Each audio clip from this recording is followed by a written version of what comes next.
좌장을 맡은 김수문이라고 합니다. 저는 직업환경의학 전문이고요.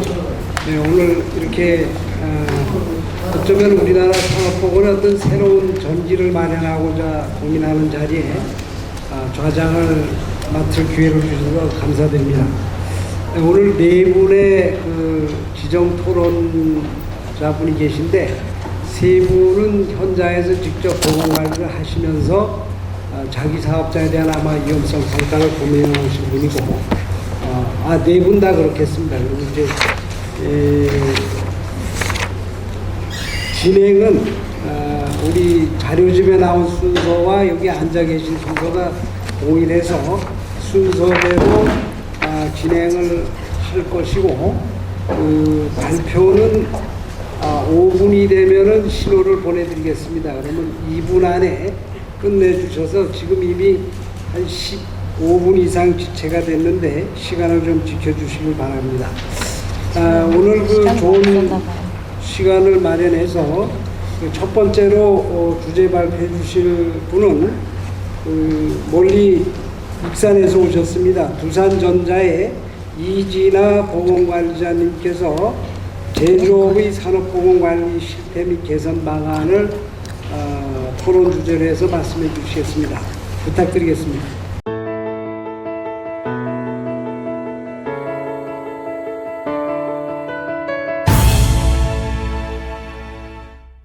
네, 안녕하세요. 두산전자 익산공장 보건관리자 이진아입니다. 먼저 위험성 평가 기반의 산업보건관리 혁신방안 포럼에 토론할 기회를 주셔서 깊은 감사의 말씀을 드립니다. 앞서 홍성재 사무관님의 산업안전보건 정책 방향과 백은미 교수님의 변화된 위험성 평가의 보건 분야 적용 방안 주제 발표 잘 들었습니다. 저는 제조업 위험성 평가 실태 및 개선 방안에 대한 주제로 발표하도록 하겠습니다.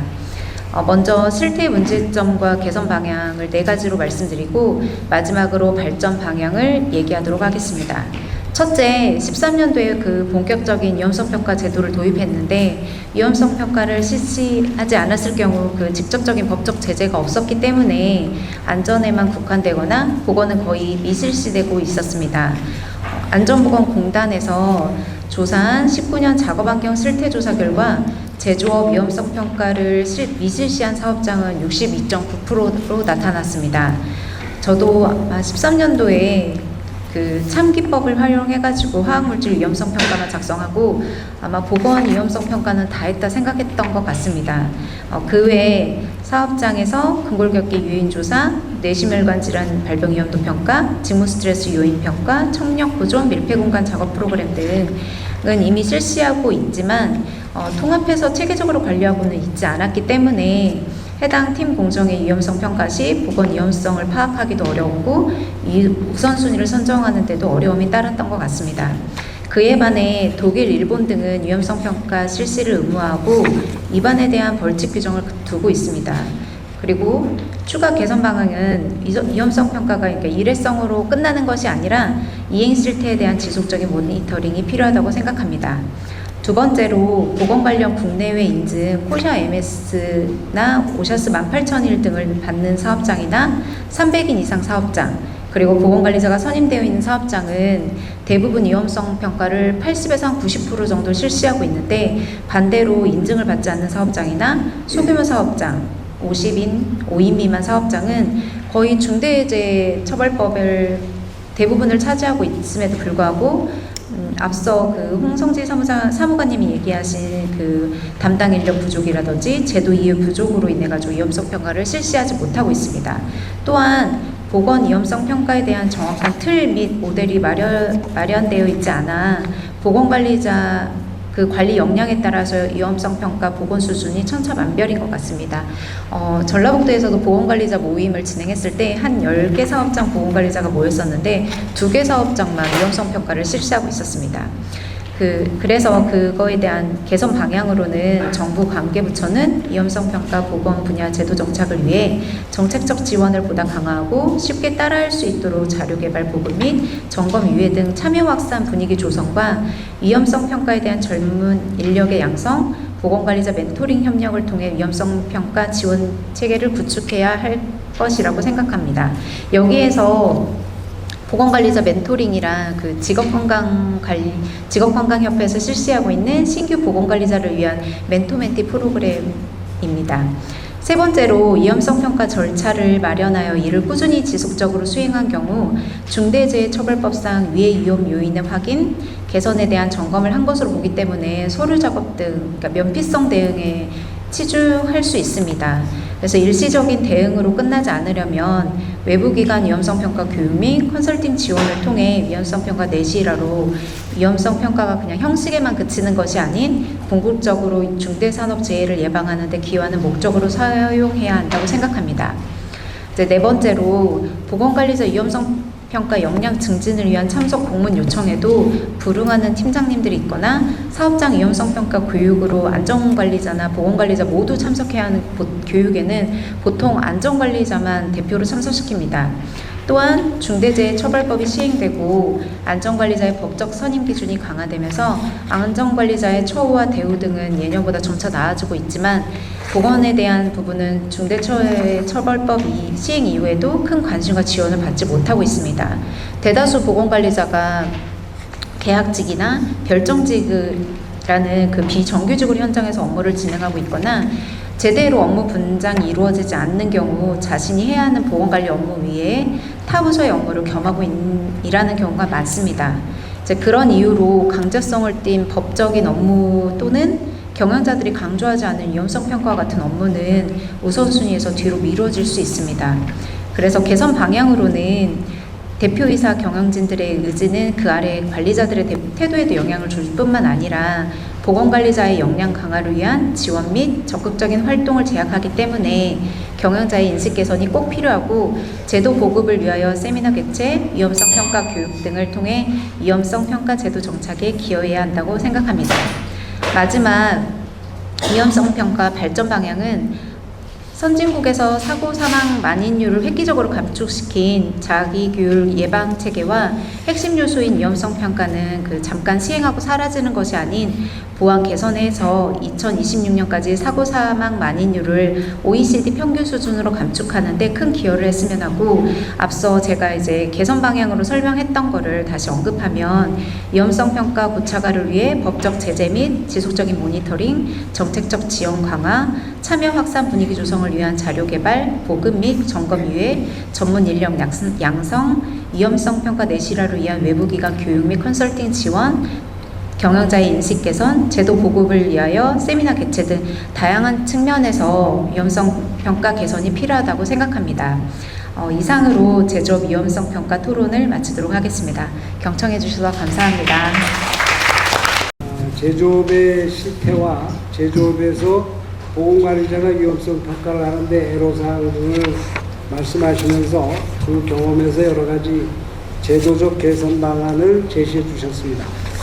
두 번째 토론하실 분은 전문 건설업 호샤협의 김장성 부회장님께서 위험성 평가 기반의 건설업 보건관리 혁신 방안입니다.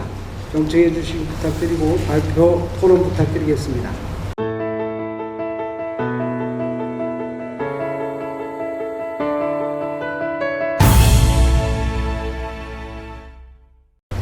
안녕하십니까. 전문건설 호샤협의 김장성 부회장입니다. 현재 반도체 디스플레이 장비 개발 및 설치 업무를 하고 있는 전문업에서 안전보건팀장으로 근무하고 있습니다. 먼저 건설업의 보건관리 개요로는 오개 작업 및 고소 작업, 공정에 따른 계획된 공사기간 안에 목적물을 달성해야 하는 어려움에 따른 장비와 인원 추가, 교대 연장 작업 등의 돌간 작업이 많고 최근 구조물의 대형화 및 고층화로 공정의 복잡 다양성과 신기술의 도입에 따른 화학물질의 다양화, 중량물 취급에 따른 각종 보건관리 유해 요인이 증가하고 있습니다. 특히 건설업은 보건관리가 2015년 공사금액 800억 이상의 건설 현장에서 보건관리자 선임 제도에 대한 부분들이 신설돼서 체계적인 보건관리에 대한 부분들이 현재 시행 중에 있습니다. 하지만 건설 특성상 보건관리 혁신과 개발이 필요한 사항입니다. 또한 건설업 보건관리는 800억 원 이상의 원도급자만 중심으로 신규 프로세스에 800억 이상 원도급자 중심으로 보험관리자를 선임하게 되어 있고 800억 이상의 공사에 대해서는 보험관리자 선임 의무가 없어 현재 거의 대부분의 건설 현장에서는 800억 이상 공사에 대해서 한 명만 현재 운영되고 있는 상황입니다. 보험관리자 및 그 건설에서의 주요 보건관리 업무에 대한 부분들은 협력사에서 진행하는 직종별 취급물질, 유해인자 및 노출 사항에 대한 부분을 확인, 그 다음에 근로자의 건강진단 배치 전 건강검진에 대한 부분들, 그리고 장년기술인에 대한 유소견자에 대한 부분들을 관리를 하고 있습니다.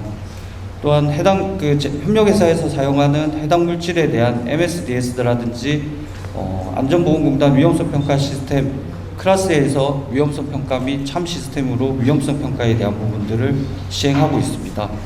그리고 특별관리 물질에 대해서는 경고 표지 부착이라든지 작업 공정별 관리 요인에 대한 부분 개시, 특별관리 물질에 대한 해당 사항에 대해서 취급 기술에 대한 서명이라든지 교육에 대한 부분들이 진행되고 있습니다. 다음으로는 건설업 보건관리 위험성 평가에 대해서 설명드리겠습니다. 고용부는 사업장 위험성 평가에 관한 지침을 발표했습니다.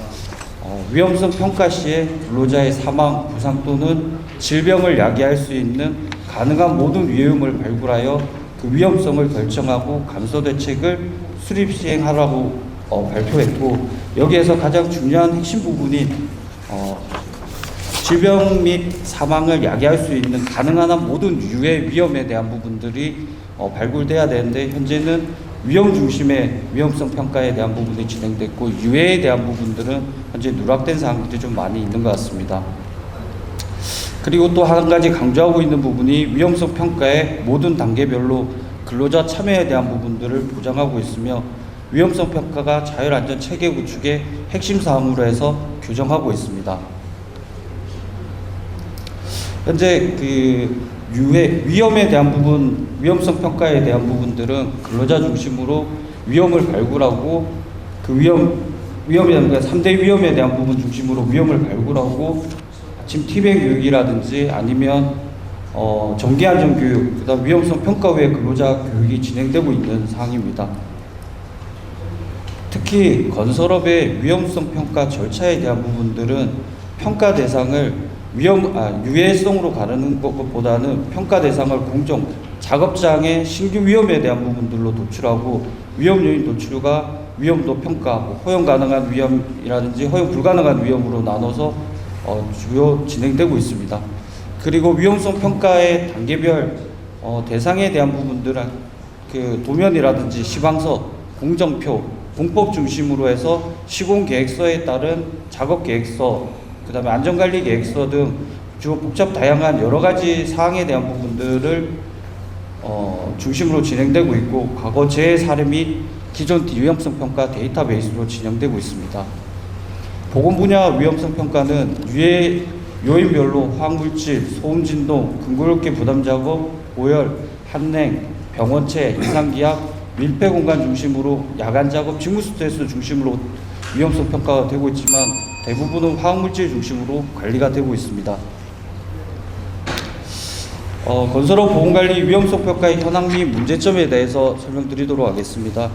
첫째, 작업장 또는 작업 공정이 신구로 가동되거나 변경되는 등으로 작업환경 측정 대상 작업장이 된 경우에는 그날부터 30일 이내에 작업 측정을 하기로 되어 있는데, 건설업 작업 특성상 신규 공정의 투입 시기가 상이합니다.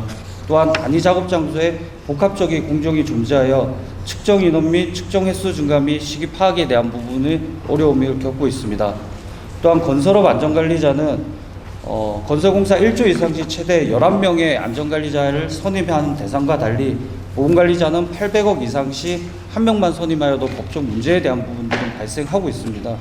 그래서 정확한 공정 파악 및 화학물질 실태 파악, 그다음 일용 계약 및 유소견자 건강관리에 대한 부분들의 보건관리자의 업무에 대한 어려움을 겪고 있고, 협력사의 보건관리 인력이 절실한 실태입니다. 세 번째, 건설업 위험성 평가는 공정별 작업별로 분류되어 있는데, 건설 특성상 목적물 달성 후 신고 프로젝트 및 이직이 잦고 근로자 기간 내에 질병이 발현되지 않아 보건 위험성 평가에 대한 중요성은 근로자들까지 인식하기 어려운 사항입니다. 마지막으로 건설 보건관리 위험성 평가의 발전 방향에 대해서 설명드리겠습니다. 건설업 보건관리 요체는 복잡 다양한 공정과 단기 근무 근로자의 건강관리의 중요성과 화학물질의 유해성에 대해 교육과 정보 제공을 통해 알 권리를 충족시켜야 됩니다. 또한 건설 작업장의 재발생뿐만 아니라 향후 발생 위험 및 작업 질환에 대한 제거 활동에 대한 절차 및 실행이 필요하다고 생각합니다. 첫 번째, 건설공사는 프로젝트 발주 단계부터 안전 시방서에 화학물질 반일 섭차, 그다음에 소음 등 작업성 질환에 대한 근로자의 다발성 공정에 대한 건강검진에 대한 부분들을 발주자에서부터 반영돼야 되고, 원도업사 보건관리자는 협력회사 건설공사별 주요 교육 자료를 공유함으로써 보건관리 인력의 양성과 근로자의 참여와 실행을 유도해야 될 것입니다. 마지막으로 현행 아파트 및 토목 공장의 보건관리 위험성 평가 모델이 개발되어 진행되고 있습니다. 전공정으로 행정계를 시행하고 공정별 주요 작업별로 분류된 위험성 추정 및 위험성 결정 방식을 간소화해서 유해 요인 및 건강에 미치는 영향을 근로자가 인지할 수 있도록 교육 및 개선이 필요하다고 생각합니다. 이상입니다. 김장성 부회장님께서는 건설업의 특성에 따른 보건 분야의 위험성 평가의 문제와 방안에 대해서 말씀을 해주셨습니다. 다음 세 번째는 서울 메트로 9호선 주식회사 김정은 보건관리자님의 지하철의 산업보건관리 시스템 및 개선 방안에 대한 토론 말씀을 듣겠습니다.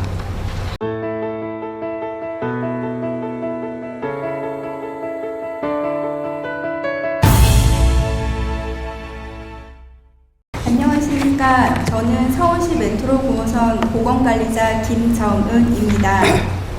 지금부터 지하철의 산업보건관리 시스템이 개선 방안에 대해서 현장에서 제가 겪었던 내용 위주로 말씀드리도록 하겠습니다. 지하철은 시민의 시민의 신체 일부분과 다름없는 역할을 수행하고 있습니다. 그래서 개인 건강관리를 받듯이 대중으로부터 안전보건에 대한 엄격한 기준을 요구받고 있습니다. 철도 운영사업은 중대재해처벌법 이전부터 철도안전법에 의거한 철도안전관리체계 승인제도라는 것을 통해 정기 위험도 평가와 변경 위험도 평가를 통해서 현장에서 체감하고 있는 위험도 평가를 시행 중에 있었습니다. 하지만 이런 철도안전관리체계 속에서의 위험도 평가는 산업안전보건법 상에서의 위험성 평가와는 안전 부분에서는 맥락을 같이 하고 있으나 닮은 듯 분명히 다른 점이 존재하고 있습니다. 그 차이는 철도안전관리체계는 시민의 안전을 보호하기 위한 철도 재난과 재해가 주 우선이 되기 때문에 작업 안전이 동반이 되기는 하지만 일단 체계 속의 테크니컬한 부분을 굉장히 강조하고 있는 부분이 사실이고, 산업안전보건법 상에서의 위험성 평가는 휴먼 세이프티를 더 우선으로 하고 있기 때문에 확실히 차이가 있는 부분이 있고, 근로자의 건강 보호라는 측면이 우선시 되어야지 체계 속에 이 안전을, 시민의 안전을 그리고 근로자의 안전을 같이 체계를 구축하고 또 이를 실행할 수 있는 부분이 근로자의 건강, 보건이 우선순위상으로 되어야지만 이런 것들이 원활하게 실행될 수 있는 부분이기 때문에 자기 규율에 기반한 위험성 평가의 확대 시행에 보건 분야의 많은 사례가 발굴되어야 한다고 생각하고 있습니다. 이런 발굴에 도구로 사용할 수 있는 객관적인 것들이 작업환경 측정과 특수건강제도라고 생각하기 때문에 이것들의 개편이 좀 더 필요하다라고 생각을 하는데요. 일단 지난 20년 동안 제가 이제 보건관리자로 현장에서 근무한 지가 15년 차가 되었습니다. 근데 지난 15년간 근로자의 측정에 대한 요구도는 굉장히 다양하게 변화가 되고 있고요. 작업 환경 측정 대상 물질이 아닌 것은 어떻게 보면 측정 대상이 아니라고 사업주는 인식하는 부분이 굉장히 강했는데, 일단 근로자들이 체감하는 거는 지하철에서는 근무하는 터널 안에 미세먼지가 굉장히 심각하다라는 인식이 있었기 때문에 운전실이나 아니면 터널에서 유지보수를 하고 있는 그 모터카 이용하는 작업자들에게는 미세먼지 측정이 일단은 작업 환경 측정의 분진보다 조금 더 입자나 이런 부분에 굉장히 위험도가 높다라고 체감을 하는 부분에서 작업 환경 측정 대상 물질이 아니기 때문에 측정을 안 해주겠다는 사업주의 그런 부분에 대해서 굉장히 반발심이 많이 있었고요.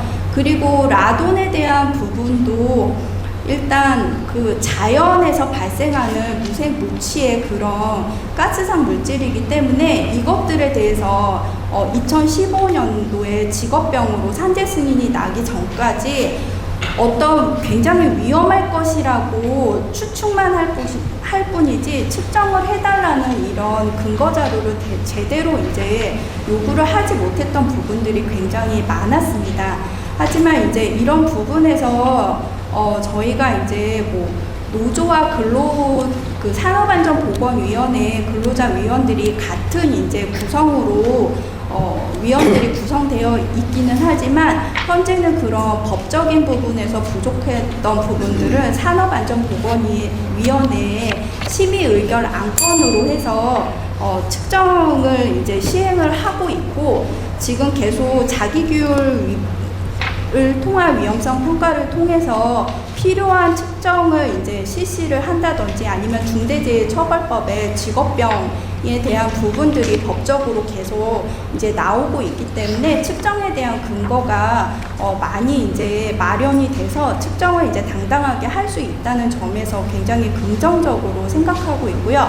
다만 법적으로 확실히 이런 제도에 대한 것들을 이제 기반을 좀 만들어 주셔서 담당자들이 이런 걸 실행을 할 때 이거에 의해서 측정을 해야 됩니다로 좀 손쉽게 접근할 수 있는 명확한 그런 기준들을 좀 법에 넣어 주셨으면 좋겠고요. 그리고 이제 이게 노출 기준이라는 것이 절대적으로 안전한 기준이라는 것이 아니고 개인의 감수성에 대한 부분들은 다 다르기 때문에 이걸 검진이랑 연계할 수 있는 특수검진에 대한 그런 개편 제도도 굉장히 필요하다라고 생각하고 있기 때문에 이런 부분들을 많이 위험성 평가에 녹여내서 같이 제도 개선이 이루어졌으면 하는 바람입니다. 지금까지 들어주셔서 감사합니다. 시민과 함께하는 지하철의 환경에서 일하는 근로자들의 위험성 평가에 대해서 좀 독특한 경험과 개선 방안에 대해서 말씀을 해주셨습니다. 감사합니다. 네 번째로는 중앙보건병원 박경희 보건관리자님의 의료기관의 보건 분야 위험성 평가 시스템 및 개선 방안에 대해서 토론 발표를 듣도록 하겠습니다. 부탁드리겠습니다.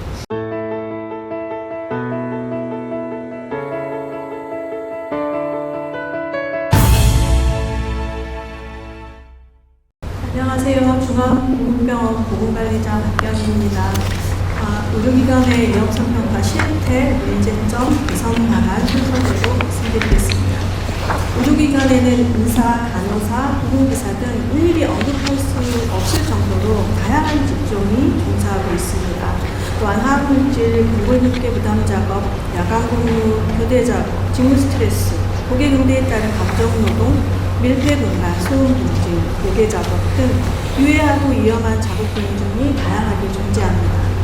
우리 사업장만 하더라도 20여 개 직종이 존재하고 그에 따라서 평가해야 할 작업 공정이 대략 한 250여 개가 있습니다. 이처럼 다양한 직종과 유해 위험 작업 공정으로 인해서 의료기관의 보건관리 업무는 과도하고 정말 복잡합니다. 산업안전보건기준 기준에 관한 규칙에 있는 보건조치 사항이 실질적으로 모두 존재하는 사업장이고 그에 따라 위험성 평가 대상 항목도 매우 많은 업종입니다. 대개 의료기관에서는 미래 정기 위험성 평가를 실시하고요. 업무상 재해나 이런 공사에 발생하는 수시 위험성 평가를 시행하고 있습니다. 정기 위험성 평가는 한 보름에서 한 달 정도 기간이 소요되고요. 안전과 보건관리자가 부서의 작업 공정을 일일이 찾아다니면서 유해 위험 요인을 파악하고 개선안을 도출하고 있습니다. 위험성 평가가 대부분 안전 분야 위주의 평가이다 보니까 제가 이 토론을 준비하면서 타 의료기관의 위험성 평가의 주체가 누구인지, 보건관리자가 참여하고 있는지, 보건 분야 위험성 평가 항목 등이 궁금하여서 이제 422개 의료기관 사업장 보건관리자 단톡에 질문을 올려 조사했습니다. 그중 근로자 300인 이상 사업장 55개 병원이 참여해 주셨고요. 조사 결과 위험성 평가 주체는 안전관리자가 한다는 의견이 50.9%로 28개 사업장이었고요. 안전과 보건관리자가 같이 주체가 되어서 한다가 34.5%, 보건관리자 단독으로 하는 데가 14.5% 순으로 나타났습니다. 위험성 평가 업무에 보건관리자가 참여하는지에 대해서는 참여가 82.8%, 미참여가 18.2%로 나타났습니다. 보건 분야 위험성 평가 항목은 동굴격계, 항물질, 직무 스트레스, 야간 작업 및 교대 작업, 감정 노동이 주 항목으로 나타났습니다. 위험성 평가 문제점은 두 가지로, 첫 번째가 위험성 평가와 관련된 가장 큰 문제점은 위험성 평가 주체가 안전보건관리자 전담 업무인 것으로 인식되고 있다는 것입니다. 위험성 평가에 있어서 안전보건관리자는 사업장의 예상과 어떻게 실시할지 기획을 하고 위험성 평가 사실적으로 실시 의무를 가지고는 있지만 사업장 자체의 위험성은 작업 현장에서 담당 업무를 수행하는 부서의 구성원이 가장 잘 파악하고 있는 위치에 있습니다. 그러므로 각 부서의 근로자는 담당 업무와 관련된 위험성 평가 활동 및 위험성 감소 대책에 대해 적극적으로 확인할 필요성이 있고 참여할 필요성이 있고요. 또한 위험성 감소 대책의 이행 여부 역시 감시할 필요성이 있는데 위험성 평가와 관련해서 근로자의 참여가 부족한 실정입니다. 이는 민주노총 부설 민주노동연구원의 위험성 평가와 관련한 연구에서 민주노총 산하 5개 산별 연령에 대해서 조사를 했는데 그 결과가 일치됩니다. 이 연구에 따르면 가장 최근에 진행한 위험성 평가는 어떤 방식으로 되었는지 묻는 질문에 노조 참여 없이 사측 자체적으로 진행했다가 26.3%였고요. 사측이 결정한 외부기관에서 전체 진행을 알아서 했다가 21.1%라는 답변이 있었습니다. 전체 비율을 합치면 47%로 노동조합의 참여가 매우 제한적인 것으로 확인되었고요. 두 번째로는 현재의 위험성 평가는 위험성 평가 요인, 위험성 요인 도출, 안전보건 조치, 현재의 안전보건 조치, 또 위험도 계산 및 평가, 개선 감소 대책 수립, 개선 결과 제출 등과 같이 평가 절차가 지나치게 복잡해서 위험성 평가 주체인 관리 감독자와 부서 근로자의 업무 부담을 높이고 있고, 이는 결과적으로 위험성 평가 주체인 관리 감독자와 부서 근로자의 형식적인 평가로 이어질 수밖에 없어서 개선이 필요하다고 생각합니다. 개선 방안으로는 위험성 평가의 핵심은 근로자 참여를 활성화하는 것으로 근로자 참여 조항을 보다 구체화하고 강화할 필요가 있다고 생각됩니다. 교육을 통해서 근로자에게 주체의식을 전환해주기에는 한계점이 존재하니까 위험성 평가 평가 시 관리 감독자와 근로자의 참여를 유도할 수 있는 부분을 고려해야 된다고 생각합니다. 먼저 현재 위험성 평가는 사측이 위험성 평가를 진행하고 개선하는 과정에서 근로자에게 일방적으로 의견을 개진하는 수준이거든요. 그래서 근로자가 참여하고 있는 것이 대부분이 의견을 개진하는 수준으로 근로자가 참여하고 있는 것이 대부분이기 때문에 참여 주체, 실제 참여 방식과 권한 등을 구체적으로 강화하고 명시하여 근로자의 주체의식을 배치하고 근로자가 적극 참여할 수 있도록 그렇게 유도할 필요가 있다고 생각합니다. 또한 현재 프로세스는 위험성평가 대책 개선 부분을 기록으로 남기고 있으며 위험 요인 파악이나 위험성 결정 단계에서 근로자에 대한 제한 등은 기록에 포함되지 않고 있습니다. 적극적인 참여, 근로자의 참여를 이렇게 의지를 떨어뜨리지 않기 위해서는 사측의 일반적인 제안을 받아들일 수 있으므로 근로자 제안에 대해서 좀 더 신중하게 대처할 필요가 있다고 생각합니다. 또한 위험성 평가는 장시간 노동과 교대제, 휴식 시간과 휴게시설 등 근로조건, 화물질, 사고, 동물병계 이런 거에만 지금 치중하고 있는데 사실은 모성보호까지 넓게는 성평등까지 저는 보건분야 위험성평가에 들어가야 된다고 생각되어지고 있고요. 현장의 모든 유해 위험 요인을 파악함으로 현재까지는 제초로 사고, 동물교피 질환, 화학물질 중심의 위험성 평가가 되어지고 있거든요. 그래서 질병을 포함한 보건 분야 위험성 등에서도 정말 정밀한 내용과 대책이 필요하다고 판단되어집니다. 여기까지 마치겠습니다. 감사합니다. 20분이나 지연되는 거를 이제 10분만 지연되는 걸로 단축할 수 있도록 발표에 토론에 협조해 주셔서 감사드립니다.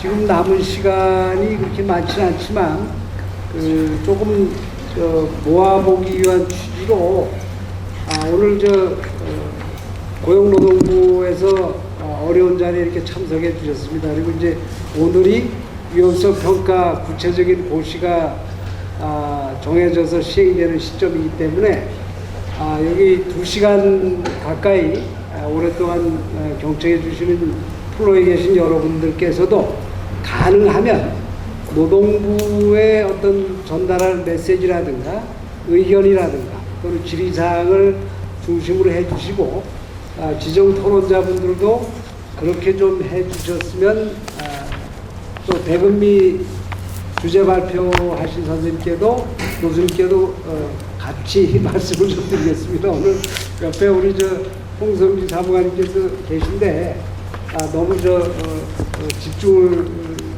시켜드려서 죄송하지만 이런 자리가 흔치 않기 때문에 그렇게 한번 좀 부탁을 드려보겠습니다. 먼저 플로어에서 말씀하실 분 예.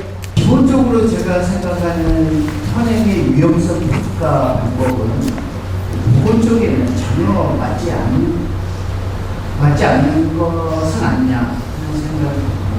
기본적으로 우리가 유해 위험 요인 파악인데 보건 쪽에서는 유해 요인 파악, 위험에 대한 결정이라는 것조차도 우리가 얼마나 노출되어 있는지 이런 것들이 판단이 되고 또 수많은 화학물질이나 물리적 문제가 아직까지 건강에 미치는 영향이 명확하게 밝혀지지도 않습니다. 또한 기록 분야도 마찬가지로 개인정보가 포함되어 있기 때문에 그런 것들을 함부로 공유해서도 안 되고 하는 과정을 생각합니다. 무엇보다 개선 차원이라는 것은 어찌 보면 보건 쪽에서는 건강 증진이라고 볼 수 있거든요. 이러한 건강 증진과 안전에서의 개선 대책은 완전히 다른 것이라고 생각합니다. 그래서 현행 위험성 평가의 궁극적인 철학은 우리 근로자의 삶의 질 개선이라는 그런 철학 하에 기존의 위험성 평가 제도를 대대적으로 바꿔야 될 거고요. 또 보건의 어떠한 위험성 평가와 관련된 혁신 방안은 개인 맞춤형 건강 증진 프로그램으로 우리가 승화되지 않을 때 참 어렵지 않을까 하는 개인적인 생각입니다. 네, 이상입니다. 처음에도 저도 그렇게 생각했어요. 보건 분야에서는 이게 위험성 평가가 맞지 않는다라고 생각을 했는데, 이게 가만히 보면은 이게 근골이나 직무 스트레스나 이런 것도 숫자화해서 이렇게 지표화하는 게 맞다고 생각해요. 이걸 언제까지나 개인 위주의 뭘 이렇게 볼 수가 없더라고요. 그리고 조직 단위로 위험성 평가 자체가 작업장 단위, 조직 단위이기 때문에 직무 스트레스나 근골격계 유해 요인 조사는 맞다고 보거든요. 근데 이제 점점 하다 보니까 우리가 이제 지표가 너무 없어요, 보건은. 그래서 이런 위험성 평가를 지표 삼아 하는 것도 좋다. 지금 현재 건강검진 같은 경우로 유소견자 이런 것들로 지표를 삼고 있는데 우리 다 모두 고령화가 되고 있거든요. 노령화가 되고 있고. 근데 그런 걸로 지표를 삼으면 모두 다 안 좋아지는 지표로 갈 수밖에 없어요. 그래서 이런 것들을 위험성 평가를 근골이나 뭐 장시간 노동, 교대 근무 이런 것들을 더 개발을 해서 여기에 맞게 맞춤형으로 개발을 하는 게 맞다고 봅니다. 그래서 저의 생각은 이런데요. 홍성지 사무관님은 어떠신가요? 예, 말씀은 잘 들었는데 사실 그 처음에 위험성 평가가 이제 어떤 중요한 그 키워드로 도입됐을 때 그럼 보건 쪽에서의 위험성 평가는 뭐가 있을까 이런 고민은 당연히 있었는데 그 아까 이제 교수님 말씀하신 것처럼 올해 이제 연구 용역 이제 과제 이제 하신다고 하셨잖아요. 사실 말씀하신 내용 맞습니다. 그 말씀하신 것처럼 기존에는 그런 부분에 대한 고민이 많이 없었고 뭐 거기에 대해서 어떤 체계적으로 어떤 뭐 결과물 같은 게 사실 나온 게 없었어요. 그 마찬가지로 저희 이제 보건과 직원들 안에서도 그런 부분에 대해서 그러면 그러니까 아까 말씀하신 것처럼 근골격계라든지 화학물질, 사실 이런 간단한 부분은 뭐 그 위험성 평가 요소가 있겠구나. 뭐 이런 정도, 이런 수준의 논의는 있었지만 말씀하신 것처럼 과연 그럼 위험성 평가가 어떤 그 가장 중요한 핵심을 자리 잡을 수 있겠느냐 이 상황에서 이런 부분에 대해서는 아직 부족한 게 맞고 그런 부분은 조금 더 시간을 갖고 연구가 좀 필요하다는 생각입니다. 저도 잘 들었고요. 사무관님이 이제 오셨으니까 꼭 말씀드리고 싶은데 제가 그 데이터를 굉장히 많이 보고 있는 그런 사람인데 조사를 지금 그 안전보건공단에서 3년마다 한 번씩 하고 있어요. 두 번째는 50인 이상만 하고 있어요. 그래서 무슨 조사 결과를 갖고 분석을 해갖고 제출하면은 뭐라고 나오냐 그러면 심의하시는 분들이 야 이거 사고는 발표서 나왔잖아요. 50인 이하 작은 기구에서 많이 나오는데 분석 결과는 50 이상 했으니까 이건 말이 안 된다. 첫 번째. 두 번째는 야 이거 지금 매년 이 상황이 굉장히 빠르게 바뀌고 있고 특히 중대재해 처벌법 같은 경우에 나와가지고 산업 현장에서 반응이 굉장히 빠르게 나오는데 3년 전 데이터가 보면 말도 안 되는 소리다. 당장 늦었다가는 거예요. 그래서 합리적이고 쓸만한 정책적인 그런 논문이 나오질 못해요. 그래서 지금 사무관님 와셨으니까 첫 번째는 최소한 10인 이상으로 조사 회사를 하게 해달라. 두 번째, 지금 돈이 안 됐다고 그러면 제가 볼 때는 고용노동부에서 결심하면 가능하다고 생각하는데 매년 최소한 안 돼도 2년마다 한 번씩 해달라. 3년 전 데이터 가지고 안전에 대한 분석을 할 수밖에 없고 그래서 이 부분에 관한 연구 보고서가 굉장히 논문이 적어요. 논문 내도 다 리젝 당합니다. 그래서 꼭 이 부분을 좀 하시고요. 오늘 산업안전보건관리에 대해서 나왔는데 그 조사에서도 이 보건 분야는 굉장히 작아요. 안전 분야 중심으로 되어 있습니다. 그래서 좀 보건 분야도 좀 보충을 해주시고 안전에 관한 조사니까 이 조사에 기반하지 않은 정책이라는 게 의미가 없지 않습니까? 그래서 꼭 좀 사무관님한테 그 부분에 대한 보완을 부탁드리고자 합니다. 저도 이제 그 보건과에 와서 이렇게 그 어떤 기존의 데이터라든지 이런 걸 좀 제가 좀 활용을 하려고 좀 보게 되면 상당히 부족한 게 좀 많습니다. 그리고 찾기도 어렵고 찾는다 하더라도 사실 이게 어느 정도 신뢰를 해야 될지 이제 사실 그런 부분도 굉장히 좀 어려움이 있습니다. 근데 사실 그 어떤 기존에 그 수집했던 자료들은 상당한 양이 있는데 정리가 안 되어 있고 그 활용할 만큼 어떤 그 DB화가 지금 안 돼 있는 상태이거든요. 그 지금 말씀하신 뭐 3년마다 한 번씩 그 실태 조사도 사실 그 이제 그것뿐만이 아니라 뭐 다른 조사가 좀 몇 가지 더 있는 걸로 알고 있습니다. 알고 있는데 사실 그 올해 그 이제 산업보건 쪽에서 그 어떤 그 빅데이터를 만들어서 그리고 뭐 이제 연구라든지 아니면 그런 자료를 쓸 수 있는 그 사업을 이제 그 공단에서 지금 그 이제 사업 신청을 해놓은 상태입니다. 사실 근데 정보화 사업이라고 하는 것이 예산을 받는 게 그렇게 지금 녹록치가 않습니다. 현실적으로. 지금 저희들이 계속 이제 물론 이제 이제 기재부에다 요청을 하려고 그 상태까지 지금 일부 반영이 돼서 간 상태인데 지금 그 부분이 어느 정도 예산이 반영이 돼서 사업이 추진될 수 있을지는 사실 지금 이 자리에서 지금 확답드리기는 어렵지만 그 말씀하신 부분에 대해서는 저희도 분명히 문제점을 알고 있고 개선하려고 지금 노력하고 있는 상태입니다. 예. 위험성평가가 사실은 2013년부터 법제화해서 시행하고 있는데 지금 최근의 경향이 사실 산업보건에 대한 관심이 좀 부채있잖아요. 부채있다는 얘기는 아까 홍정기 선관 발표에서 작년도에 그 사업성 사망자가 894명이라고 말씀하셨는데 사실 이게 작년도에 산업재해로 인한 사망자 통계를 보면 사망자 수는 그 선제로 보상된 연도는 2223명이거든요. 우리가 이제 874명이라는 것은 사고성 사망자의 한정한 통계거든요. 그러면 우리가 지금 이 산업보건 분야에서 위험성 평가를 논의할 때 이 중대처벌법에 따른 그 사고성 사망자의 폭에서 맞추면 상당히 입지가 좋아지고 확률이 많지 않다고 볼 수 있거든요. 왜냐하면 중대처벌법에서는 급성능력 사고만 포함되어 있는 거 아니겠습니까? 그래서 나머지는 사고성인데 제가 생각하는 관점은 이제 이 위험성 평가가 중대재해처벌법 생기기 전부터 산업안전보건법에 법제화되어 있고 변화되어 있고 의무화되어 있잖아요. 그러면 우리가 그 안에서 산업보건에 대한 위험성 평가를 통해서 어떻게 산업재해를 줄일 거냐 이런 측면을 보면 그 사망자 수 2223명 중에서 40명 관계 질환으로 사망자가 486명이에요. 500명 가까이가 40명 관계 질환이고요. 진폐가 472명이고 직업수 암이 205명이거든요.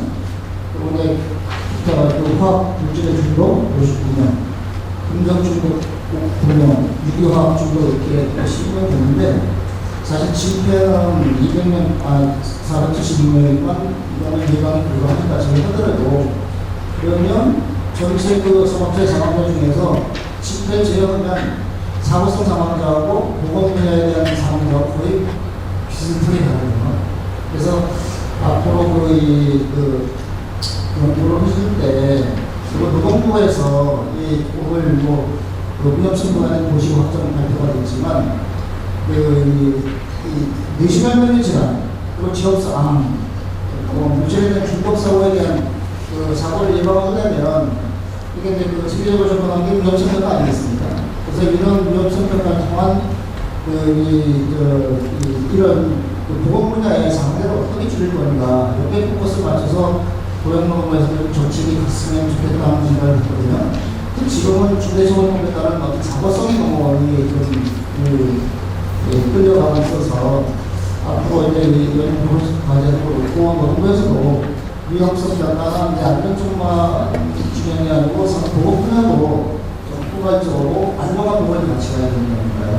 그래서 그런 쪽으로 좀 특성화해서 모델도 나오고 정책 방향도 지금은 사고성 상황을 줄이는 거지만 중장기로 보면 이게 이제 보건 분야에 대한 사망자를 줄이는 데, 직업병을 줄이는 데 같이 가도록 정책 방향과 또 이런 연구를 하고 특성화된 이런 대안이 좀 나와서 많은 사업자에서 좀 도움이 됐으면 좋겠다는 생각을 하고 있습니다.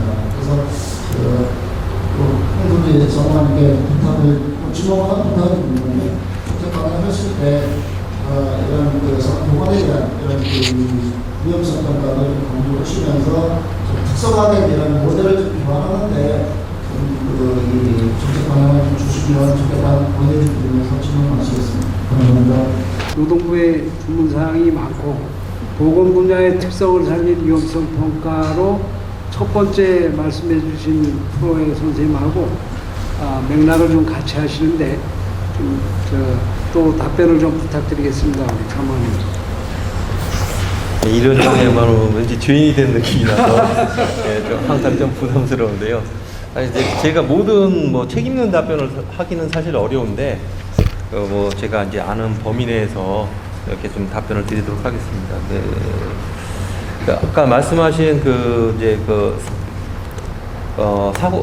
사망자 수 같은 경우에 사실 안전 쪽이죠. 사실 어떻게 보면은 안전 쪽입니다. 이제 보건 쪽이라고 보기는 좀 어려운데 사실 산업보건 쪽 지표가 없어요. 아시겠지만은 보상 쪽 기준으로 질병자 수 질병사수를 가지고 저희들 지표를 사용하고는 있지만 사실 그게 어떤 특정 사업장이든 어느 사업이든 우리는 그러니까 그것을 정책을 결정할 만한 어떤 성격의 지표는 좀 아니라고 생각을 하거든요. 지금 다른 지표가 좀 개발이 될 필요가 있는데 지금 사실 아직까지는 좀 어려운 상황입니다. 지금 아까 말씀드리지 못했던 TF 안에서의 논의 사항도 좀 있었고 그리고 또 올해도 영국과제를 좀 추진할 계획이긴 합니다. 근데 단시간에 어떤 질병 재해자 수를 대체할 만한 지표를 개발한다는 게 생각만큼 쉽지는 않은 과정이라는 좀 생각이 들고요. 말씀해 주신 보건 쪽에 어떤 특화된 위험성 평가 부분은 아까 말씀드린 걸로 대신하도록 하겠습니다. 그 부분은 조금 더 노력하겠습니다. 저희들이. 예. 오늘 이런 자리를 비롯해서 자기의 진단과 자기의 개선 방안은 이미 말씀을 해주셨는데 좀 콕 집어서 또 노동부에 좀 이런 기회를 들어서 드릴 말씀이 있으시면 말씀을 좀 그쪽으로 좀 모아서 해주시면 고맙겠습니다. 혹시 제가 앞에서 말씀드렸던 것처럼 병원에는 의료기관에는 정말로 다양한 직종과 다양한 작업 공정이 있거든요. 근데 이제 병원은 그러니까 위험성 평가는 하고는 좀 다르긴 한 내용이긴 한데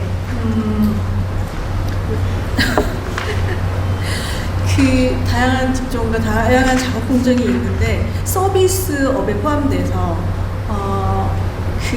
근로자 5,000명까지 보건관리자가 1명이에요, 법적으로. 그래서 제가 사실 근로자를 위해서 굉장히 많은 일을 해야 되는 거는 알고 있지만 실제로 할 수가 없어요. 할 수가 없고 생각은 굉장히 많아요. 그런데 나는 할 수가 없고 그래서 가끔 화가 치밀기도 하고요. 저희 보건관리자 단톡이 422명이 있는데 업무가 너무 힘들다 보니까 새로운 보건관리자가 너무너무 유입이 많이 되고 있어요. 기존의 보건관리자는 업무하다 보면 지치는 거예요. 그리고 이제 병원이다 보니까 감염관리 부분, 항암질, 무조건 직원이라는 문구만 들어가면 모든 업무는 다 보건관리자 업무라고 인식을 해서 푸시가 너무너무 많이 들어오고요. 업무를 할 수가 없어요. 그리고 이제 간호사인 보건관리자인 저는 아까 선생님이 말씀해 주셨듯이 건강증진 활동을 많이 하고 싶어요. 그런데 사실 건강증진 활동은 혼자서도 할 수 없고 비용과 시간 이런 것들이 많이 들거든요.